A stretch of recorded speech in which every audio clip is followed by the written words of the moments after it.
You hear all the reports, you read about big fish on Kissimmee, you get out here and it all looks like this. There's 50 miles of shoreline that looks pretty much exactly like this. So how do you find your new spot? Stick around, I'll show you how.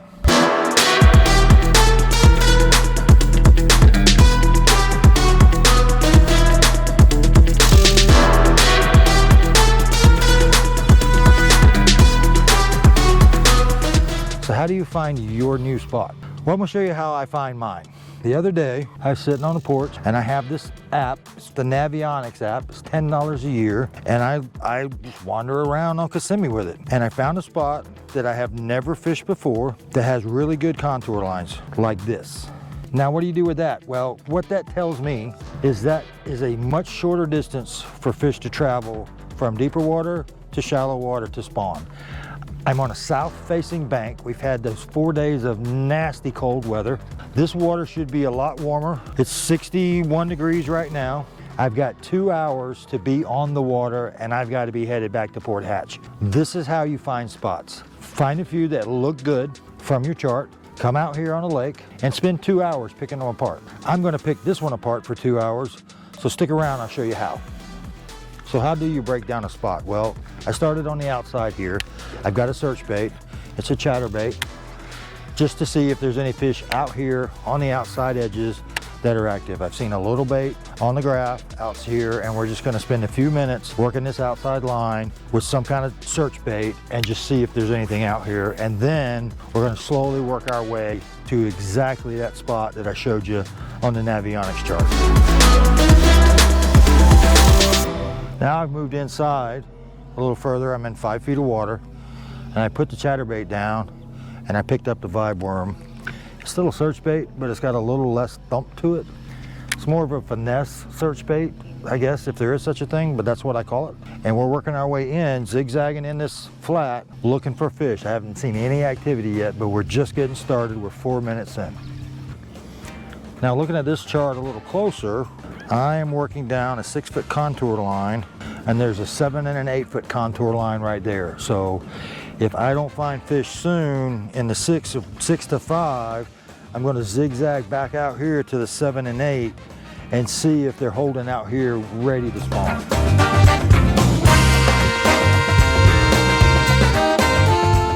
I've been throwing that vibe for a while, and I picked up a stick bait. It's kind of muddy in here. We've had a southeast wind blowing yesterday. It was pretty rough, about 15 to 20, and it muddied this area up. But I just saw a least turn dive on some bait right on the outside edge of this scattered pads and some buggy whips. So I'm trying to change up my tactics here just a bit. So hang in there, guys. We're gonna figure this out.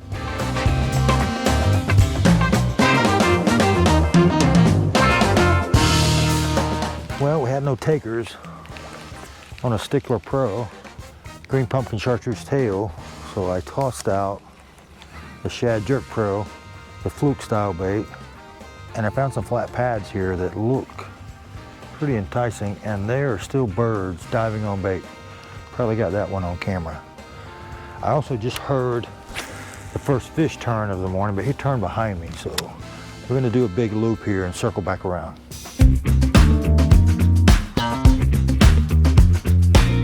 It's 8:35. I'm in on the spot that I found on the Navionics app, and it's real. It's, well, let's see what the Redneck Depth Finder says. Oh, hang it up. Redneck Depth Finder says, 3.5 feet right now. And it looks great. It is pads, the flat pads. There's some eelgrass. I see a little bit of hydrilla. Right behind me is some peppergrass topping out. Ahead of me is a big patch of buggy whips and some sparse Kissimmee grass. This looks great. But as you can probably hear in the background, there's a lot of running around going on this lake right now. So that tells me there's not a lot of biting going on. So I reached in a box. I'm gonna downsize even more. And honestly, I forgot I had these. These are DC Bait and Tackle. It's a little vibe. It's even smaller profile than the bitters. And DC is Derek. He and his dad fished with me a couple weeks ago, and he gave me these. And you guys know I'm all about community, so I'm gonna try his baits. You have to break the tail loose so it doesn't get all tangled up in the packaging. I'm gonna try his baits and we'll see how it does. I mean, it looks great, it's the right color. It's I guess that would be a June bug Christmas maybe. You guys know I'm all about community and I'm gonna support Derek if these baits work, so stick around. Ooh, there's a fish turning. I am not even rigged up yet. I gotta get my act together here. This is the DC Vibe, I think is what Derek's calling. I'll put a link down in the description to where you can find Derek and his baits. And you can give them a try for yourself. Like I said, community first, always. Let's see how it does. It's 8:54 and there's still a lot of boats running, which tells me there's not a lot of biting going on. This is where most people who are fishing against the clock make a mistake, and including me. I've done it many times in the past. So what I've done is I've got out my flipping stick, which you guys know is not my favorite way to fish. I rigged it with a 3/0 hook, EWG. I got my bobber stop on top of my knot. Had a 1/2 ounce tungsten on top of that. Bobber stop holding the tungsten where I want it. I've dug in the box, got a 5-inch stick worm and June bug, and I'm gonna start pitching these isolated patches of Kissimmee grass. I'm not gonna run and move like everybody else is doing. I'm gonna fish this spot like I told you. And I've got basically an hour and 5 minutes, so stick around.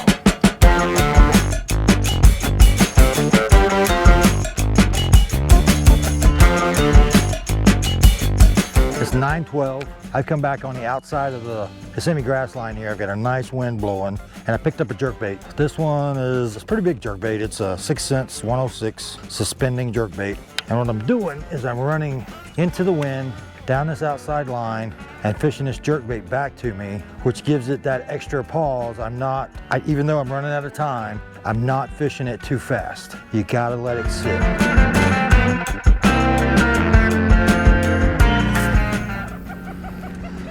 I'm at the mouth of this boat trail and I'm fishing it really slow with this jerkbait because I'm seeing some bait fish activity on the 2D chirp. So I'm giving this a little extra time.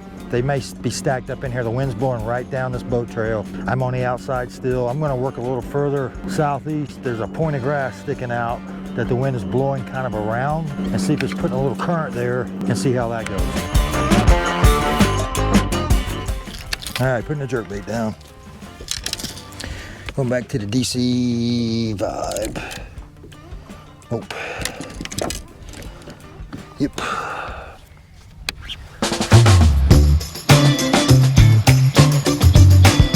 $9.22, TikTok.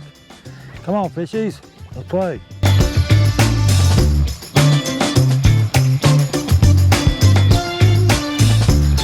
There's a tough bait.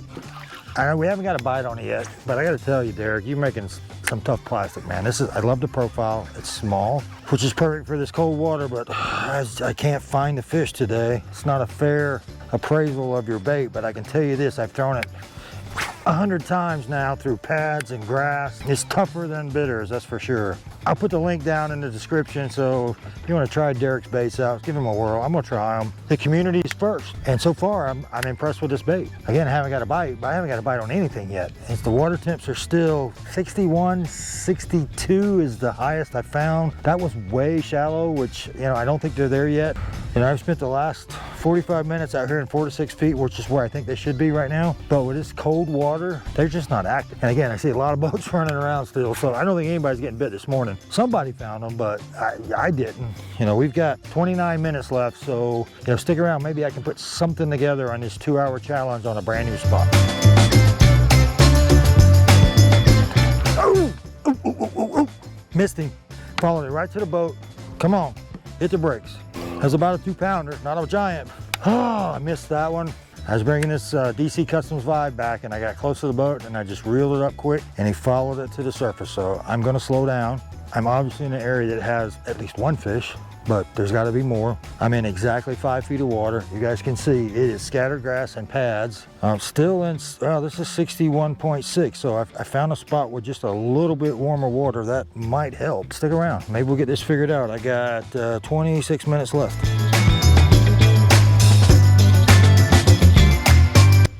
Time out, time out, time out, time out, time out, time out.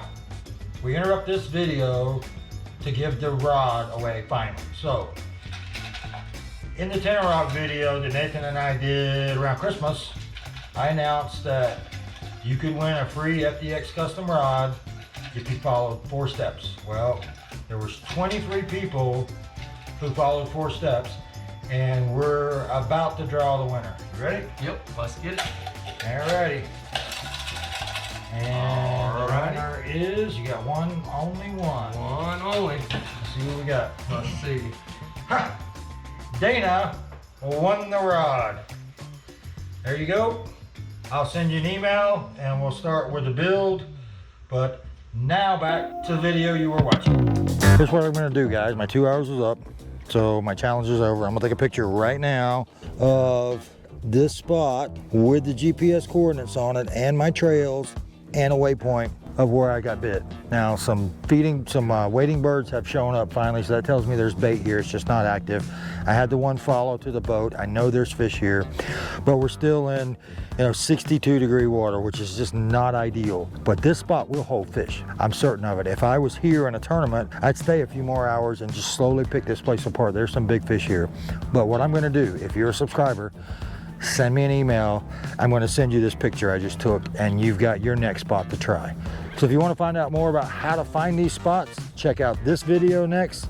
And as always, guys, thanks for watching. I'll see you next time.